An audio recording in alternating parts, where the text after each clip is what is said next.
አቶ አምናን ከባድ ሐዘን መጣባቸው። አቶ አምናን እንግዲህ የሚወዷትን እናታቸውን በሞት ተነጠቁ። ወይዘሮ ሰማሄርን እንግዲህ ለሞት የዳረገቻቸው ሲፈን ናት። ሲፈን እንግዲህ ወደ ወይዘሮ ሰማሄር በመሄድ ወይዘሮ ሰማሄር አስታወሽኝ ወይ በማለት ትጠይቃቸዋለች። አዎ አልረሳውሽም ሲፈን ስትላት በፍጹም አታስታውሽኝም፣ እኔ ግን አስታውሽሻለሁ በደንብ ሕፃንን ሁኜ በልጅነቴ ስላየውሽ ትላታለች።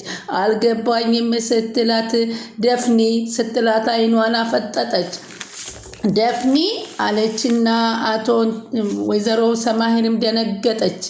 አሁን አወቅሽ ስትል ነገርሽ። አሁን አወቅሽ ከየት መጣሽ በማለት ትጠይቀኝ። ካለሁበት ቦታ መጣሁኝ። ለምን መጣሽ ስትል ጠይቃች። ደፍኒ አንድ መልእክት ልካይ ነበር አለቻት። የምን መልእክት አለችን። የመልእክቱም እንግዲህ አንቺን ማስወገር ነው፣ እናቴን እየገደለ ብኔ ደም ልበቀል ነው የመጣሁት በማለት እንግዲህ የእናቴን ደም መልሳለሁኝ፣ እናቴን ገለሻት አትቀሪም በማለት አጠገቧ ያለውን ትራስ አንስታ አፍና ወይዘሮ ሰማይልን ከዚህ ዓለም በሞት አለየቻቸው። ይህንን ግን በፍጹም መቀበል አቃተው አቶ አምናን። ቤቱ በሐዘን ተዋጠ። ሁሉም ግራ ተጋባ። በዚህን ጊዜ እንደማን ሊሆን ይችላል፣ እንዴት ሊሆን ይችላል በማለት እንግዲህ ምግብ ልስጥህ እንደ እያለች በሐዘኑ መካከልም ጄሪ ብትናገረውም በፍጹም አቶ አምናን መልስ አልነበረው። በዚህን ጊዜ አብረው ተቀምጠው ሜርሲና እሷ ምን ሊሆን ይችላል እየገደላት ወይዘሮ ሰማሄርን በማለት ሜርሲን ስትጠይቃት ጄሪ አንቺ በሰጠሻት መድኃኒት ነው አለቻት ማለት ነው። እነሱ እስካሁን ድረስ በተቀየረው መድኃኒት ምክንያት መስሏቸዋል። ሆኖም ግን ከመቀበራቸው በፊት ስለሚጠራ በትራስ መታፈናቸው ይታወቃል። ይህንን ደግሞ የምታደርገው በቅርበት አጠገባቸው ያለችው ሲፈን እንደሆነች ሊታወቅ ይችላል ብለን እናስባለን። አሁን ግን ሁላቸውም በጣም ተጨንቀዋል። በተለይም የአባቱ እጅ በመጣበት ሰዓት አባቴን እጅ ማን ሊያመጣ ይችላል? እናቴ ማንን ትጠራጠሪያለች? በማለት እናቱን በክፍል ሂዶ እየጠየቀ ነበር። እኔ ምን አውቃለሁ ልጄ በማለት ነው። ራስህን ጠብቅ የሚል ነበር የመጨረሻ ኑዛዜው። ለጸብ ታጥቆ የወጣን ሰው መጠንቀቅ ከባድ ነው። ስለዚህ እባክህ ልጄ ራስህን ጠብቅ፣ በጣም ውስጤ ፈርቷል በማለት ወይዘሮ ሰማሄር ይናገራሉ። እንቅልፍ እምቢ አለኝ እያሉ ሲሉ ተይኝ ማዬ፣ እኔ ካጠገብሽ አለሁልሽ፣ አትፍሪ፣ ትንሽ እረፍት አድርጊ፣ የኔ ልጅ ግን ራስህን ጠብቅ ነበር የመጨረሻ ንግግራቸው የነበረው። ይህንንም እሺ በማለት አቶ አታስቢ በማለት አቶ አድናን እናቱን አናግሮ ከወጣ በኋላ ነው ወይዘሮ ሲፈን ይህንን ጉዳይ ገብታ የጨረሰቻቸው። በሚያሳዝን ሁኔታ ብሌን በጣም ልቧ ተነክቷል። እሱ ወደ ብሌን ክፍል ሄዶ ብሌን ትላንትና እርግጠኛ ነሽ ስጦታው የእጅ ተቆረጠው ስጦታ ሲመጣ ሰው የለም ብሎ ስጠይቃት እመነኝ ሰው ካለማ ነግረህ አልነበረ? በፍጹም ሰውየው ከበር ላይ አስቀምጠውት ነው የሄዱት በማለት ትነግረው ነበር። በዚህ እያሳሰበው እያለ ነበር ዛሬ ያላሰበውን ትልቅ መርዶ የእናቱን ማስተናገድ የቻለው። እንግዲህ አንተ ብቻ ደህና ሁን እያለ ሜርሲ የወንድሜ ልጅ አንተ ገና ደህና ሁን እያለች ነበር። ከዛም በፊት እንግዲህ እጁ የተቆረጠውን ለመቅበር ያ ጓደኛው ይዞ ሲሄድ ምናይችንም አንድ ሐሙስ የቀረላትን ሴትዮ አብረህ በዛው ብቀብርልን ምን አለ እያለች ከዛ ከመሞቷ በፊትም ስለ ወይዘሮ ሜርሲ ስለ ወይዘሮ መሰማሄር ስትናገር ነበር። ይህ በሚያሳዝን ሁኔታ አሁን አቶ አምናን ከባድ እንትን ላይ ሆነዋል። አሁን የሰጠሻት መድኃኒት ነው በምትላት ጊዜ ደግሞ አንቺ ይህንን እያወቅሽ ነው ዳማቴን እንዲገልዝ መድኃኒት ስጫት ብለሽ ያልሽ በማለት በዚህ ሜርሲና ጄሪ ይጣላሉ። በዚህን ሰዓት አሁን ለማስተዛዘን አቶ አምናን ግራ የገባት ጄሪ እንደፈራሁት ምን ብዬ ላስታምመው ንገሪኝ እያለች ወደ ሲፈን ተደል። ሲፈን ደግሞ ጓደኛሽ ምን ሆነችብሽ ብላ ስትጠይቃት ትንሽ የተጣልተን ነው አለቻት። ግን ሜርሲ ለምንድን ነው ወይዘሮ ሰማሄር እንድትሞት ትፈልጊ ነበር እንዴ? ለምንድን ነው እንድትሞት ነው እንዴ? አንቺ አበዛሽው፣ ከጭንቅላቴ ላይ ፊት ጣልሽ። ምን ማለትሽ? ትሰሚኛለሽ? አርፈሽ ተቀመጪ፣ ነገርኩሽ። ሜርሲ ምን ማለትሽ ነው? ጭራሽ ካዘን ላይ ሁኝ ይህን ነገር ትናገሪያለሽ አለቻትና ስሟን አሁንም የሚያሳዝኑት ወይዘሮ ሰማሄር መሞታቸው ነው። የልብን ካደረሱ በኋላ ይቅርታ አይሰራም ወደሽ ገለሽ ስታበቂ በማለት እንግዲህ ጄሪ ላይ ጠቅልላ ጣለችባት ሜርሲ። ጄሪም ግራ ተጋባት። በእሷ በሰጠችው መድኃኒት መሰላት። ሰላም ወደ ቻናል የተከታታዮች ሰላማችሁ ያላችሁበት ቻናል አዲስ የሆናችሁ ሰብስክራይብ፣ ላይክ፣ ሼር እያደረጋችሁ አበረታቱኝ። አሁን እንግዲህ ዴር ቀጣይ ፓርቲ ዘመታ። በዚህ ፓርቲ አሳዛኙ እንግዲህ ወይዘሮ ሰማሄርን እናቱን አቶ አምናን አጥቷል። በትላንትናው ዕለት በትንሹ ቢሆን ቀለበት አድርጎ እናቱን ለማስደሰት ያሰበው ከዛም ያንን ደስታውን ሳይጨርስ የአባቱ እጅ ተቆርጦ ሲመጣለት ጭራሽ አሁን ደግሞ እናቱ የወላጅ እናቱን ሕይወት እልፈት ተከትሎ በጣም ሀዘኑ ተደራረበበት። ሁላቸውም በለቅሶ ተዋጡ። በተለይ ወይዘሮ ዛሃራ አደራው ለማን ነው? እኔ እኮ አርጅቻለሁ ከዚህ በኋላ ምንድን ነው እያለ ስትል አሁን ብሌንም ይሄ ጊዜ ከባድ ነው እንኳን ለሱ ለኛም ከባድ ጊዜ ነው እያለ ስትል ማድረግ ያለብን ከጠገሙ መቆም አለብን ስትላት አዎ እኔ መስማማለሁ በዚህ እስማማለሁ ከጎኑ እንቆማለን በማለት ወይዘሮ ዛሃራና ብሌን ተመካከሩ። እንግዲህ የሬሳ ሳጥን መስለን መኪና መስለን የምንቆየው ልብሳችንን እንቀይር ምንድነው እንደዚህ ምን እሷ እንደሆነች አንዴ ሞታለች ማለት ጀመረ ሜርሲ። እንዴ አለች ሲፋን። በዚህ ሰዓት እንዴት ለልብስ እናስባለን አለች ላለማስመሰል። ወንድሜ ልጅ ግን በጣም ከብዶታል አለች። አዎ ይከብዳል የእናት ሞት እኮ ነው አለች ሲፋን። እንዴት አይከብደውም አለች። ምክንያቱም እሷ እናቷን ስለገደሉባት ነው። ወይዘሮ ሰማሄር የሁላችንም እናት ነበረች በጣም ከባድ ነው አለ ሜርሲ ለሲፈን። ሲፈን አዎ የእናት ሞት በጣም ይከብዳል ለደረሰበትማ በማለት የእናቷን የደፍኔን ሀዘን አስታወሰ።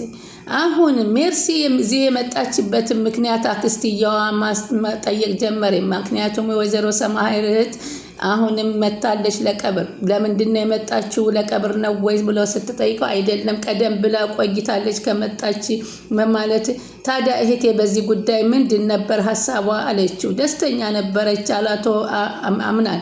እውነት አለ። አዎ ግን አለች አክስቷ እጇ ካለበት እንደ ቋንጣ ዘልዝዬ ነው መሰቅላት አለች ወይዘሮ ሰማሄር እህት። በዚህን ጊዜ እንግዲህ እቺ ሴትዮ ሁሉን ነገር መነጋገር አለብኝ በማለት ወሰነች። እና አሁን ሲፈንን እንግዲህ ምንም እንዳልተፈጠረ ሆና ሀዘንተኛ ሆና ጥቁር ሀዘኗን ለብሳ በፊታቸው እውን እያለች ትገኛለች። በሚያሳዝን ሁኔታ አሁን ሲፈንን የጠረጠራት የለም። የተጠረጠረው በተቀየረው መድኃኒት ላይ መሰላቸው። አሁን እንግዲህ እንኳን መጣሽለት እያለች ስትላት አዎ እንግዲህ የልጁን ዳይፐር ትቀይር ያለሽ ስትላት እንዴ ልጅ አለው እንዴ አግብቷል እንዴ አለቻት። አዎ በቅርብ ጊዜ አግብቷል ቀለበት አድርጓል ሚስቱም ነፍሰ ጡር ናት አለቻት። እሰይ ደስ አለኝ አለቻት። እንዴት ደስ አለኝ ስትላት የልጄ ልጅ ሳይ እህቴ እንዳልሞተች እቆርጥረዋለሁ በማለት ተናገረች። ከዛም ቁጭ ብላ እንነጋገር ባለችባት ሲፈን ጄሪን ጠራችና ነይ ሀማትሽ ጋራ ተዋወቂ አለቻት። ልጄ አምናን አሉ ወይዘሮ ዛሃራ ተጽናና ትንሽ ነገር ቅመስ እስኪ አሉት። በቃኝ እኔ ልጅ ባልወልድህም አሳድጌሃለሁ እናትህ ነኝ እባክህ ትንሽ ቀሚ። በቃ ወይዘሮ ዛሃራ ወደ ኪችን መሄድ ትችያለሽ ምንም አልቀምስም በማለት የወሰደችለትን ምግብ አቶ አምናን አልበላም ብሎ መለሰው። ሀዘኑ በጣም በረታበት። በሀዘን ተዋጠ። ያላሰበው ነገር ተደራረበበት። ማንን ተጠረጥራለህ ቢሉት ምናልባት በድርጅታችን በኩል ብዙ ማስፈራሪያ ይገጥመኛል በዛ ይሆናል ብዬ ነው የምጠረጥረው በማለት ነው የተናገረው።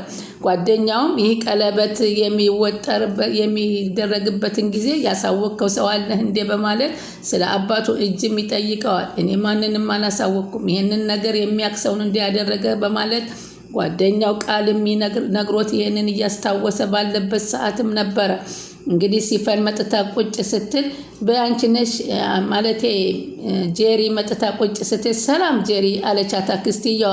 ማለቴ ወይዬ አለች። በሉ እናንተ አረብሻችሁ ተጫዋቱ በማለት ሜርሲ ብድግ አለ። እንደ ቤተሰብ ተጫዋቱ ብላ ለቀቅ አርጋ ሄደ። ወደና ወዲህ ወንውንት ብላ ራሷ ምንም ያልመሰላት ናት። ወይዘሪ ጄሪ ከዚህ በኋላ ማውራት ይኖርብናል ዘመድ ሆነሻል አሏት። አዎ አለች። እሺ አለች። አምናንን ተንከባከቢ ግዴታዬ ነው አለ። አሁን ላይ ታስፈልጊዋለሽ አለች አክስትየዋ። እሺ አክስቴ አለች። እንግዲህ አክስትየዋ ማለት ወይዘሮ ሰማሄር እህት ናት። አዲስ የመጣችው ለሀዘኑ በዚህን ጊዜ አቶ አምናን ራሱን መቆጣጠር አቅቶት ወዲያና ወዲህ ባለበት ሰዓት ደረጃ መውረጃ ላይ ተገድፋ እንጨቱን ቁጭ ብላ አያትና ብሌን በማለት ሲጠራት ብንን አለች። እሷም እንዴ ለምን እዚህ ተቀመጥሽ? ግቢ ወደ ውስጥ። ለምን እዚህ ተቀመጥሽ? በጣም በሀዘኑ ተሰምቷታል።